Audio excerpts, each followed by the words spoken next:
Good afternoon, David. Thank you for taking some time out and joining us on our business podcast this week. Could I ask you, go ahead, introduce yourself and tell us all a bit about what you do?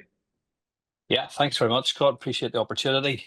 So my name's David Crozier. As of right now, for the next roughly 32 days, I am a senior financial planner at Navigator Financial Planning.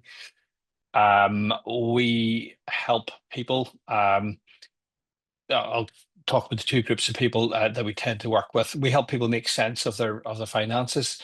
We help them connect their what they have or what they would like to have with their deeply held values and what they want to do. Over my career, the two groups of people I have had most success with, and I really enjoy working with, are senior executives of small and medium-sized business, all the sorts of people, Scott, you've been talking to, um, people that work their butts off, but actually may not have as much of a life as they might think they might have had when they start out in business. I help them say, well, okay, can we turn that into a bit of reality and a bit of real life? And the other group of people that we've done a lot of work with over the last 25 years is people that have had serious personal injuries. And do you know what, Scott? They're some of the most rewarding people to deal with because they're people that really, really need what I have. They've never had money in their lives before. They've had, some really, really tragic and serious happen to them, and they really need somebody to help them. So those are the two groups of people that I have historically, worked with more than most. And what is it that sets you guys apart? You know, as financial planners, what would be you say your USP, or what would I get from working with you that wouldn't necessarily get with somebody else? Conversation a bit like this. Um, Nothing annoys me more about people thinking they're coming to me and their previous experience as a financial planner is about the money. Scott, it ain't about the money. It's about you. It is about what do you want to achieve. The number of times that either people come in to me talking about their pension or want to talk about their pension, and well, I'll take the call and I'll have the meeting and I'll let them come in and talk about it. But right, can we set that over here? Now we're going to talk about you. What is it you really want to achieve? The conversation is, and people say to me, you must really get at maths, you must be really good. No, I'm not really. I've got people that are really good at maths. What I'm really good at is helping people understand what's really important to them. That's what we're really, really good at. So what am I going to do? Bring like the human aspect or humanize financial Correct. planning? Yeah, correct. Awesome. And like, what was it that made you get into that in the first place? Then. But if you ask any financial planner of my age that, they will say completely by accident. Did I want to do this? No, absolutely not. I never thought of it. In fact, my dad tried to talk me out of it. Um, but it was at the time, nearly 25, it'll be 25 years ago this year. It was pretty much an act of desperation. I had no intention of sorry, not 25, 30 years ago this year. It was not doing very well at what I was doing, and somebody phoned me up and said, trying to sell me some insurance, and I told them to get staff. Then he says, you need to talk to my boss. And that's where it went. And I very quickly realized, and actually, this can make a huge difference to people, and B, I think I might actually be quite good at this. Um, and genuinely, I still believe that. I still Yeah. believe that what we do can make an enormous difference to people, whether it be, people think about this is all about money. And look, it is about money. Of course, it's about money, but it's actually really about the conversion of human capital to financial capital. And if you think about it, so somebody gets out of university or out of an apprenticeship or school or whatever, and their human capital is enormous. It is it's not limitless, but it's a lot. Okay, all that pent up energy, all that 30 plus years of career they have in front of them, all those ideas, all the lack of ties, all that sort of stuff. My job is to help them to convert that over the next whatever number of years till they get to 55, 60, 65. And by the way, the older I get, the more I realize that actually people really don't want to retire. That's not what they want to do. They might want to choose what they want to do, and it's to turn that from there into there so that when they get to here, they've got enough financial capital to do what they want to do. Now, at the start, that might be, for me, if I take seriously ill, or I lose my job, or I die, what's going to happen? And it's protecting that. And it's as simple as that. You're always protecting the transfer of human capital to financial capital right through to the other end. Is, now I've got this financial capital. What am I going to do with it? How am I going to turn that into doing what I want to do with the rest of my life, making work optional, giving my grandkids the start that they want in life, spending time with my wife and family, all of those sorts of things. Um, so I, So it's kind of like, the basically the finance or the pension or whatever, it's just a vehicle to achieve the it's thing. totally, absolutely. And Yeah. people don't get that. They come in, and it really winds me up. I go to do continuous personal development events, and people are talking about products. I don't really give a stuff. Mhm. Look, it's important, You and need them, like they're just oh, tools that you have. I need them, but like, yeah, nowadays they're nearly all commodities. Yeah. And of course we need to know the rules around it, and some of those rules are far too complicated. But look, Yeah. we can do that. The real power and what we do is connecting people's innermost beliefs and values with their, what they want to do, and making sure that the money's in the right place to achieve that. And I love the, stripping it back and the simplicity of it. So tell me, so 30 years ago, we had this conversation with this insurance guy's boss, and here you are today. But what was it that turned that from a job into a business for you then? How did navigate financial planning come about? How did you be at the helm of that? Yeah, so again, so that was a bit more purposeful. So like most people, again, of my generation that started out doing this, so I started off selling life insurance. Mm. I had the good fortune, to have a good boss at the time, a guy called John Peoples. As far as I know, he's still alive. I haven't seen him in a long time, but as far as I know, he's still alive. And if you're listening, John, thank you very much. Um, and effectively, life insurance is one. But one thing I learned quite quickly is I was working with Legal in General, and their training and the opportunities to do exams and the encouragement to do that was second to none. And I very quickly realised that the doing good went just beyond selling life insurance.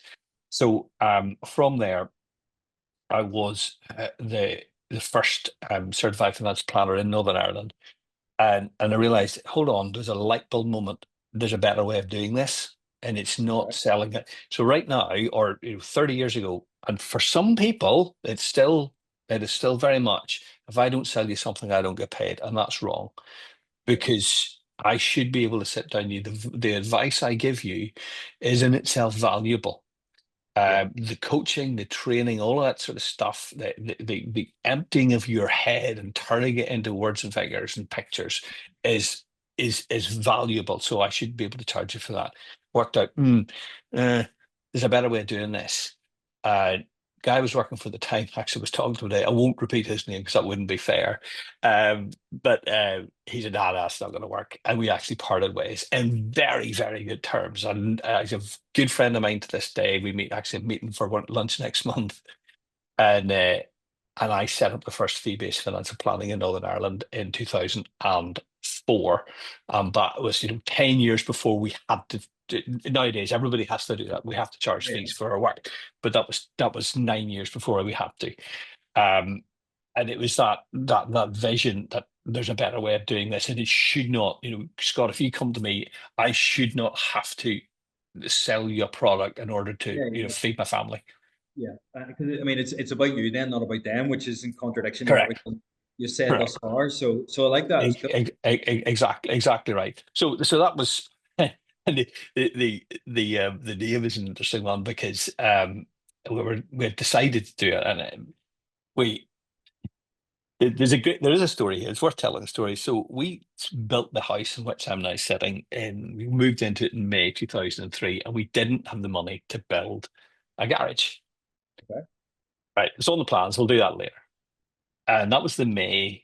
And in the October, I'd had this light bulb moment. I had a few conversations, and I went to my wife and I said, I think we need to do this. To be absolutely fair to him, said, yeah, you do need to do this. And I said, the next problem is we're going to need to build that garage for an office. So, and that's kind of where it went. From that small beginnings, and that's how we set up Navigator. But in that sort of the autumn of that year, it's a good friend of mine. He's a pretty senior civil service servant in Scotland, and I said, "Do you know anything about brainstorming?" He says, "Not very much. I don't know about it." And we come over, and uh, the course of an evening, and a lot of post-it notes and a lot of lines on his whiteboard, and a bottle of Chianti, we ended up Okay, there with must have an been some of that involved. there was we ended up with a Navigator financial planning, and the number of people that have come up to me and said, "I wish I'd thought of that." Now, and actually, some people in this, there's let's just not be too direct about it. There are people who have copied the name and made similar names and similar logos. Actually, there's a big American company, a big fund management company, actually took us to court about the name, but we had Okay. it first, and they get told to get lost. So it does describe. I like it because it describes what we do, Well, people and buy that what they can, don't they? yeah, it completely describes what we do. So that sounds interesting. And the thing that keeps on coming to the fore here is, you've said a few times you had a vision. Had a vision, and then you Yeah. took action on it. But what would you say has been your biggest learning in business in the last 30 years? So I'm going to go back beyond that. So before that, I worked for my dad for the first 5 or 6 years of my life, and one of the things I learned from him, and I would like to think I've carried it through, is a couple of things. One, you treat everybody the same. I don't care, what foot you kick with, as you say in Northern Ireland. I don't care what your background is. I don't care how much money you have. We're going to treat you the same. Um, and the other thing is, we're going to do the right thing, even if it costs us money. Um, whether that be in delivering something. So back to the point, if I sit in front of you and I can't tell you something, and so we will have a conversation with anybody that comes through our door. Well, at least we'll have a half-hour phone conversation. We're not going to waste people's time, either mine or theirs. But if we get them in front of us and it's not right for them, we won't charge them. What's the point? I'd far rather somebody went away with a good taste in their mouth and said, I've got value out of that. I've got value out of the time spent, and I appreciate rather than me trying to send them a bill for 500 quid. That actually there is value in, but it's not the right thing to do. I'm not really answering your question very well, I don't think, because Let there's me a let me ask maybe a better question. What have you had to learn about yourself to be in business or to be successful in business? very nosy person. Um, And actually that inquisitiveness. So I love finding out about other people. I really do. And one of the reasons why that niche of small, medium-sized businesses has been so good is because I've so enjoyed it. I'm so inquisitive about it. I mean, I, I've got a fish net for a client. You go, what? How can you have a fish vet? You know, yeah. we've got pharmacists, we've got funeral directors, the businesses are all different, and they're all fascinating in their own ways. How does that make money? How do you sleep at night if you do that? With the responsibility you're carrying. And it's just sitting down and asking questions and just I mean I read a lot, and I've always read a lot from a very, very small boy, and I think it makes me um I think that sort of nosiness has actually been quite good. Yeah, and again, the thing about it is, if you're telling somebody you're selling, but if you're asking them questions, they will enjoy Of course. answering those questions about themselves, and it makes it maybe easier for them to buy from you. So, I can see how that's made in your line of work made you quite Yeah. successful. Um, from a sheer business perspective, then, is there anything you've had to learn the hard way? Um yes. And it does come down to the fact that this business that we will always talk to somebody, but I've learned that we need to say no now and again. Look, we're not the right people for you. And somebody put it to me once, and I hadn't thought about it. There's two ways. I'll give you the polite version. The polite version is, look, never do things for cash flow reasons because Okay. it'll come back to bite you in the long run. If look, it's very easy to sit down with somebody and say, "Oh, look, I can make I can make £1,000 today, and we'll sort it out in the long run." Not a good idea. Unless this client is going to be profitable for the long run, don't take them on. Another guy, slightly less politely, says, "Don't let the crazies onto your ark." If somebody is going to be a pain, if somebody is a pain in the neck at the start, they're always going to be a pain in the neck. So now and again, it is saying no, and I'm still not great at it. If I'm very honest with you, Scott. Tough thing to learn, and it takes a lot of people a long time. So, where are you at now, then, David? And what do you see the next 3 to 5 years looking like for you? So that's a great question, and it comes because my passion has somewhat shifted, and it gives me an opportunity to talk about that. So as I said right at the start, we sold the business.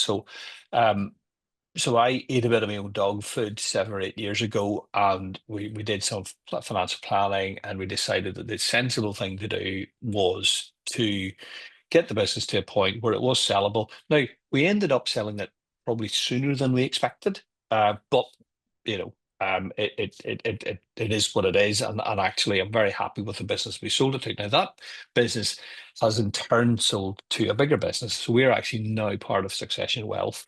The name Navigator will disappear at the end of next month and become part of Succession Wealth. So we've gone from 6 full-time equivalent to a 50 full-time equivalent to nearly 1,000 full-time equivalent, and they're actually part of the Aviva group, so one of the 15 or 20 biggest companies in the UK.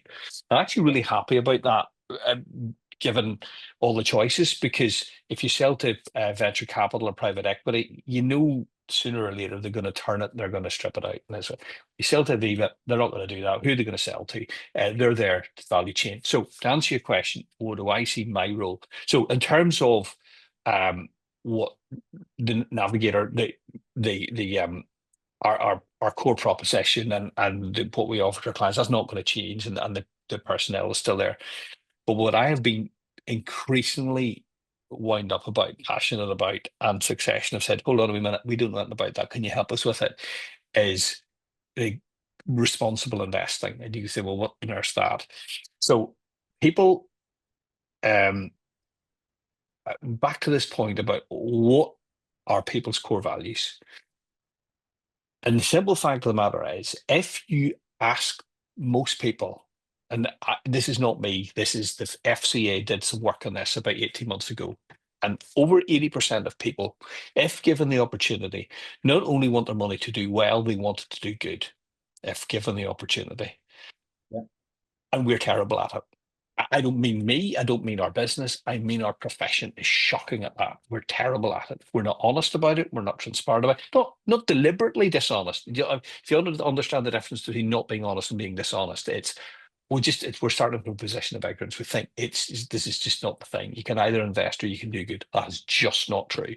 So my vision in 5 years' time is not just Navigator, not just Succession Wealth, but our profession is in a place where you walk into our office, you get the opportunity. In fact, the starting point is that we're going to give you something that is not only going to do well, it's going to do good, or at least not do bad.